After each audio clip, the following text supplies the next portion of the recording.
सम्मानित मुल्क के मालिकों, मैं बौद्ध भिक्षु सुमित रतन। आगे 5 मई 2023 आ रहा है। पूरी दुनिया के बौद्धों का ये सबसे बड़ा पर्व है, सबसे बड़ा त्योहार है।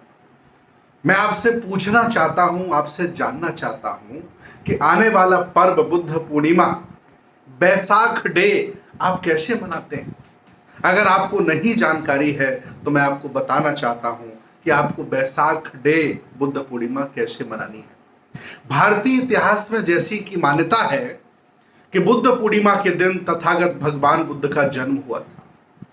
इसी पूर्णिमा के दिन उन्हें संबोधि प्राप्त हुई थी और इसी पूर्णिमा के दिन उनका महापरिनिर्वाण हुआ था। ये अपने आप में बहुत बड़ी बात है, बहुत बड़ी घटना है। दुनिया में जितने भी लोग पैदा हुए, लेकिन उनके साथ ऐसा नहीं घटित हुआ जैसा महाभैषज्य गुरु तथागत भगवान बुद्ध के साथ हुआ है। मैं चाहता हूं आप बुद्ध पूर्णिमा कैसे मनाएं। बुद्ध पूर्णिमा के दिन आप अपने घर को अगरबत्ती मोमबत्ती से रोशन करें। आप अपने घर को लाइट से सजाएं।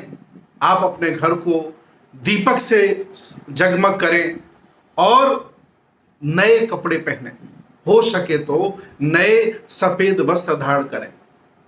सभी लोगों को साथ बैठाकर, अगर आपके आसपास कहीं बौद्ध भिक्षु रहते हैं, बौद्ध विद्वान रहते हैं, बौद्ध आचार्य रहते हैं, संस्काराचार्य रहते हैं, तो उनको आमंत्रित करें। बुद्ध वंदना, धम्म वंदना, संघ वंदना, त्रिशण पंचशील ग्रहण करें और बहुत ही अच्छे पकवान बनाएं।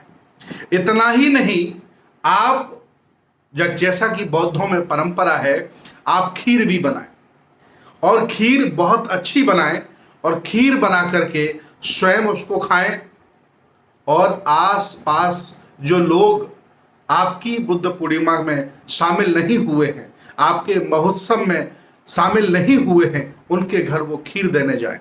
जब आप उनके घर खीर देने जाएंगे और कहेंगे कि मैंने बुद्ध पूर्णिमा मनाई है, मैं बौद्ध हो गया हूँ, मैं बौद्ध के विचारों पर चल पड़ा हूँ, उनके आदर्शों पर चल पड़ा हूँ, मुझे बुद्ध अच्छे लगते हैं, बुद्ध से अच्छा कोई दूसरा मानव नहीं है।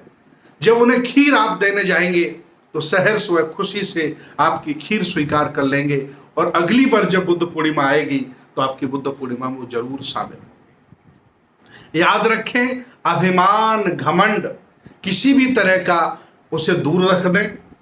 करुणा, दयाशील, भाईचारा के साथ सबको जोड़ें और जाति भेद ना करें। अगर बुद्ध पूर्णिमा के कार्यक्रम में आपके घर में ब्राह्मणों के द्वारा बनाई गई एक ही जाति के लोग शामिल होते हैं तो आप भी जातिवादी हैं। आप बहुजन समाज के जितने भी लोग आसपास रहते हो सबको आमंत्रित करें, सबको खीर देने जाएं, तब जाकर के बहुजन समाज बनता है। भगवान बुद्ध के धम्म में जाति का मतलब है जन्म लेना। जाति का मतलब ये नहीं कि ऊंची जाति नीची जाति।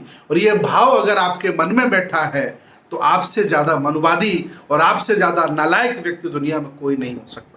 इसलिए बुद्ध पूर्णिमा के दिन सफेद वस्त्र पहने और एक बात कभी ना भूलें, वो बात बहुत महत्वपूर्ण है, पंचशील का झंडा जहां भी मिले, जैसे भी उपलब्ध हो सके मंगाएं और बुद्ध पूर्णिमा के दिन अपने घर के ऊपर जरूर लगाएं।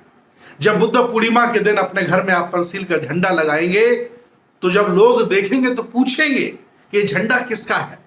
काफी लोग तो आपसे मजाक करेंगे, किस देश का आपने झंडा लगा लिया है। तो आप जब बताएंगे कि भगवान बुद्ध के धम्म का झंडा है, 5 शीलों का झंडा है, 5 रंगों का झंडा है, सारे धर्मों के झंडे अलग अलग हैं पूरी दुनिया में, लेकिन भगवान बुद्ध के धम्म का झंडा पूरी दुनिया में एक ही है। और ये झंडा मेरे अकेले घर में नहीं है। छोटी छोटी पार्टियां तुम्हारे गांव की होंगी, शहरों की होंगी, प्रदेशों की होंगी, एक देश की होंगी, लेकिन भगवान बुद्ध की इतनी बड़ी पार्टी है, इतना बड़ा धम्म है, जिसे लगभग 65-70 देशों के घरों में ये पंचशील का झंडा लगाया जाता है। आप अपने आप को नगर से, मोहल्ले से निकालकर अंतर्राष्ट्रीय बना लेते हैं। इसलिए कभी मत भूलें कि आप अपने घर पर बुद्ध पूर्णिमा के दिन पंचशील का झंडा लगाएं, सफेद वस्त्र धारण करें, बुद्ध वंदना, धम्म वंदना, संघ वंदना करें, आचार्य से, बौद्ध भिक्षु से त्रिशण पंचशील लें। हो सके तो उपोषित व्रत धारण करें। जब आप पढ़ेंगे बुद्धिज्म को तो उसकी जानकारी मिलेगी। और हो सके तो बुद्ध पूर्णिमा के दिन आप दान करें, आप किसी गरीब व्यक्ति की हेल्प करें, आप किसी असहाय व्यक्ति की हेल्प करें, हो सके तो बौद्ध भिक्षु को दान करें, ये परंपरा में डालें। जब आप ऐसा करेंगे, सबको जोड़ने का भाव रखेंगे, तो मैं दावे के साथ कहता हूं आपके गांव में, आपके मोहल्ले में, आपके शहर में एक भी घर ऐसा नहीं होगा जिस घर में वो लोग बुद्ध पूर्णिमा को नहीं मनाएंगे, वैसाख डे को नहीं मनाएंगे। ये भारत के लिए, हम सब के लिए बहुत ही गौरव का दिन है, बहुत ही गौरव का विषय है। बुद्ध भारत में पैदा हुए, यहां उन्होंने हमको ज्ञान दिया, और सोचिए वो घी हमने बिसरा दिया, आज हम डालडा खा रहे हैं, आज हम रिफाइंड खा रहे हैं। घी खा रहा है जापान, घी खा रहा America, Australia, Germany, France, Korea, Thailand. भगवान बुद्ध के दर्शन से देखिए जापान कहां चला गया।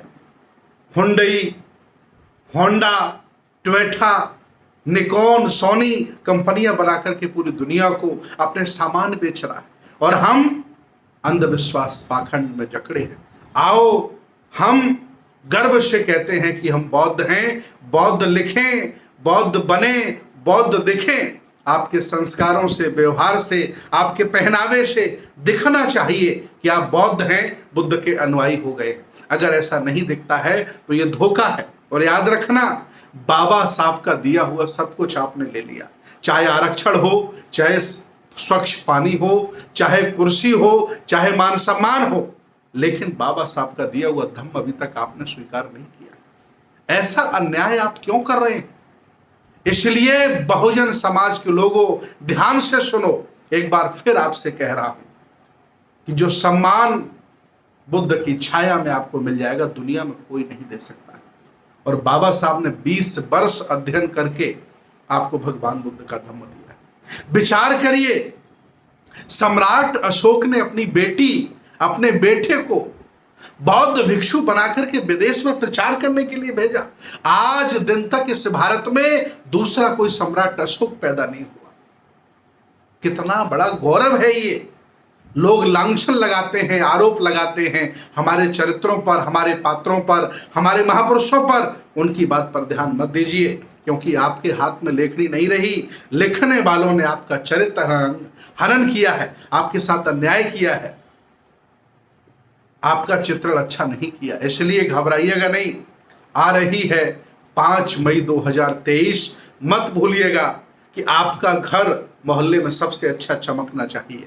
घर का कलर कराइए, अच्छे कपड़े पहनिए, खीर बनवाइए, हर्षोल्लास से उसको सेलिब्रेट करिए और धन्यवाद दीजिए कि बुद्ध आपकी वजह से हमें समता, दया, करुणाशील मिली, आपकी वजह से हमें लोकतंत्र मिला, और आपकी वजह से हम वर्ल्ड वाइड हो गए हैं, दुनिया में छा गए हैं। ऐसा भाव रखते हुए देश भारत के सभी जिंदा लोग, विज्ञानवादी, तर्कवादी, बहुजन समाज के लोग अब की बार बुद्ध पूर्णिमा मनाएंगे, और घर पर पंचशील का झंडा लगाना कभी नहीं भूलेंगे। बहुत बहुत धन्यवाद, बहुत बहुत साधुवाद, मंगल कामनाएं आपके लिए।